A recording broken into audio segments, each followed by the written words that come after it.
Hello friends, welcome back to the channel once again. So ये transaction series का next part है जहां पर हम सपोर्ट रेजिस्टेंस के बारे में बात कर रहे थे। प्रीवियस वीडियो के अंदर हमने सपोर्ट रेजिस्टेंस क्या होता है इसके बारे में डिटेल में समझा था। आज के इस वीडियो के अंदर हम बात करने वाले हैं कि सपोर्ट रेजिस्टेंस कहाँ बनते हैं, क्यों बनते हैं और मार्केट की ओवरऑल साइकोलॉजी क्या होती है सपोर्ट रेजिस्टेंस को फॉर्म करने की।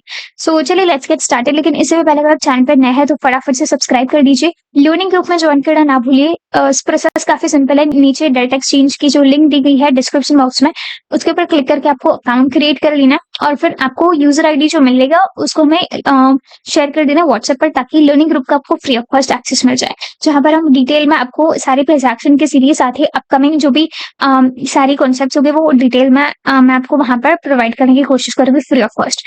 सो चलिए स्टार्ट करते हैं। देखते हैं ये सपोर्ट और रेजिस्टेंस बेसिकली कहाँ बनते हैं और क्या होता है मार्केट का साइकोलॉजी। सो फर्स्ट पॉइंट आप यहाँ पर देख सकते हो कि ट्रेडर मेमोरी इफेक्ट, ये एक पॉइंट होता है, काफी इंपॉर्टेंट पॉइंट होता है कि अगर मैं कह रही हूँ कि मार्केट बार बार पर्टिकुलर लेवल से नीचे आ रहा है, तो यही वो जोन क्यों होती है, वही लेवल क्यों होते हैं जहां से मार्केट नीचे आ रहा होता है, या तो ऐसा ही वो सपोर्ट वाला एरिया या सपोर्ट वाली जोन क्यों होती है जहां से मार्केट ऊपर जा रहा होता है। सो कुछ रेपिटेशन काइंड ऑफ दिख रहा होगा, यहाँ पर भी सेम लेवल से नीचे आ रहा है, यहाँ भी सेम लेवल से नीचे आ रहा है, यहाँ भी सेम लेवल से नीचे आ रहा है, तो लेवल्स या पैटर्न्स कहीं ना कहीं रिपीट हो रहे होते हैं। तो ये ट्रेडर मेमोरी इफेक्ट का एक इफेक्ट होता है बेसिकली। ये पॉइंट क्या कहता है कि आप देख सकते हैं कि traders remember levels where reversal happens. So जहां से भी रिवर्सल हो रहा होता है, फिर वो अप ट्रेंड से डाउन का रिवर्सल हो या तो वो डाउन ट्रेंड से अप साइड के लिए रिवर्सल हो, जिस भी पॉइंट के आसपास से रिवर्सल होता है, तो जहां से प्रीवियसली एक शार्प डाउनफॉल हुआ था, तो ट्रेडर्स उस लेवल को रिमेंबर करने की कोशिश करते हैं और फिर जब नेक्स्ट टाइम उस लेवल के आसपास आ जाता है मार्केट, तो वहां से इंग्रेसिवली जो ट्रेडर्स होता है वो सेल ऑफ अगेन कर देता है, मतलब शॉर्ट के लिए प्लान करता है। उसके बाद अगेन जब भी उस लेवल के आसपास आ जाता है मार्केट ऊपर से, मतलब नीचे से ऊपर जा रहा था, तो उस लेवल से अगेन ट्रेडर्स सेल के लिए एक्टिव हो जाते हैं। ऐसे डाउन साइड के लिए हो सकते हैं एक कोई ऐसी इंपॉर्टेंट लेवल जहां से नीचे आ रहा था मार्केट लेकिन रिवर्सल हो गया। ओके, तो ये लेवल ट्रेडर्स ने याद रखे। नेक्स्ट टाइम जब मार्केट फिर नीचे आ रहा होगा सेम लेवल से, क्योंकि प्रीवियसली यहाँ से बाइंग हुआ था, तो यहाँ पर ट्रेडर्स फिर एक्टिव हो जाते हैं उस लेवल के राउंड और फिर अगेन बाइंग होती है। तो ये ट्रेडर मेमोरी इफेक्ट हम ऐसे कहते हैं क्योंकि ट्रेडर्स बेसिकली अपने इंपॉर्टेंट लेवल्स को याद रखते हैं। ओके, और फिर उस लेवल के आसपास मार्केट जो भी आ जाता है अपने डिसीजन प्लान करते हैं। सो मैं डिस्क्लेमर यहाँ देना चाहूंगी कि जो भी हम यहाँ पर चीजें डिस्कस कर रहे हैं it is only purely for educational purpose. Okay, यहाँ पर कोई भी तरह का बाइसिकल रिकमेंडेशन मैं आपको नहीं देना चाहती हूँ। सो आई होप कि ये पॉइंट समझ में आ गया होगा कि फर्स्ट इसके मार्केट के अंदर की साइकोलॉजी क्या होती है।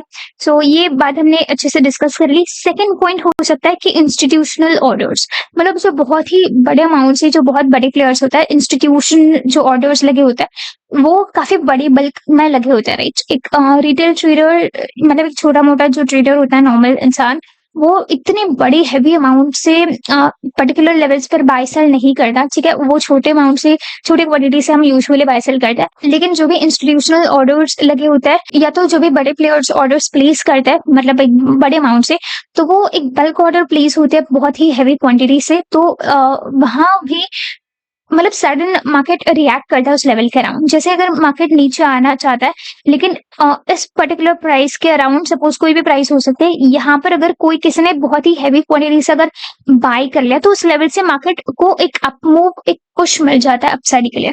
ओके, तो ये एक हो सकता है कि नेक्स्ट ये एक इम्पॉर्टेंट पॉइंट है कि अगर बैंक्स, इंस्टीट्यूट्स या अगर कोई भी इंसान अगर बहुत ज्यादा अमाउंट से बाय सेल करने लग जाता है, तो मतलब एक बहुत ही बड़ी लार्ज क्वांटिटी के अगर ऑर्डर्स प्लेस करने लग जाते हैं, तो वो हमारे लिए की लेवल्स होता है, बिकॉज वहां प्राइस आने के बाद मार्केट थोड़ा अलग बिहेव करता है, थोड़ा अलग मूव करता है।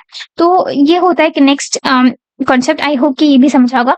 नेक्स्ट हम देख लेते हैं जैसे राउंड नंबर्स या साइकोलॉजिकल लेवल्स जिसे हम कहते हैं, ठीक है। लेवल्स जैसे कि 100, 500, 1000 या 1 लाख की अगर हम बात करेंगे, ठीक है, या जैसे कि 5000, तो ये सारे जो लेवल्स होते हैं बेसिकली आप कह सकते हो कि हंड्रेड्स, फिफ्टीज या हंड्रेड्स, थाउजेंड्स, 5000, ऐसे जो रेंजेस में होता है, डिफरेंस पे होता है, ये हमारे लिए एक राउंड नंबर्स की तरह एक्ट करता है। और हमेशा ही जो बल्क क्वांटिटी होती है वो डेफिनेटली, सपोज कि अगर हमें कोई ऑर्डर कहीं प्लेस करने, तो डेफिनेटली हम ऐसे कोई रैंडम नंबर नहीं चूज करेंगे जैसे 7, 6, 9, 5, ऐसे कोई ऑर्डर हम ऐसे जगह पर ज़रूर से प्लेस नहीं करने की कोशिश करेंगे। या तो हम यहाँ से 7000 के आस-पास ऑर्डर प्लेस करना चाहेंगे या तो 8000 के आस-पास। सो ये जो होते हैं वो हमारे लिए राउंड लेवल्स होते हैं। तो ऐसे ही जो मेजर राउंड लेवल्स होते हैं जो कि हंड्रेड्स, 500, थाउजेंड्स, 10,000, 5,000 के डिफरेंस में होता है, ये सारे इंपॉर्टेंट बन जाते हैं क्योंकि उस राउंड लेवल्स के अराउंड ऑर्डर्स प्लेस हो चुके होते हैं। ओके, तो ये भी एक इम्पॉर्टेंट फैक्ट था और यहाँ आप इसको एनालाइज कर सकते हो, आप बैक टेस्ट करके देखिएगा कि ये चीजें कहाँ तक काम करे और कैसे आप इन्हें समझ सकते हो। सो आई होप कि ये भी पॉइंट समझ में आ गया होगा। नेक्स्ट पॉइंट समझ लेते हैं, जैसे सप्लाई डिमांड का बैलेंस जहां बन रहा होता है वहां भी सपोर्ट रेसिस्टेंस फॉर्म होता है।